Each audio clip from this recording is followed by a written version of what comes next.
Welcome to the Slop Farm. Enjoy the video. You begin by opening AI Studio and creating a new video project. Make sure you're signed into the correct Google account. Gather your script, images, footage, and preferred voice so you can import them immediately.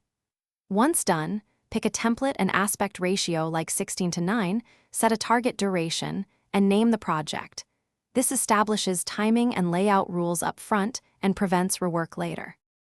Next, paste or upload your script into the scene editor so AI Studio can auto-suggest visuals and captions. This speeds up assembly. Then drag images or clips into each scene, adjust durations, and apply smooth transitions. Make sure timing aligns with spoken lines. After that, select a TTS voice and fine-tune pitch and speed so speech sounds natural, and layer background music at a lower level to support rather than overpower narration.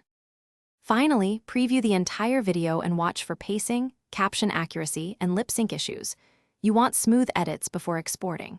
When satisfied, set resolution and frame rate, then export with your chosen codec. Make sure file naming and destination are correct. If rendering fails or quality drops, re-render problematic scenes, clear browser cache, or export in smaller segments and stitch them together. This often fixes timing or memory-related errors. Thanks for watching. Consider subscribing if we helped you today.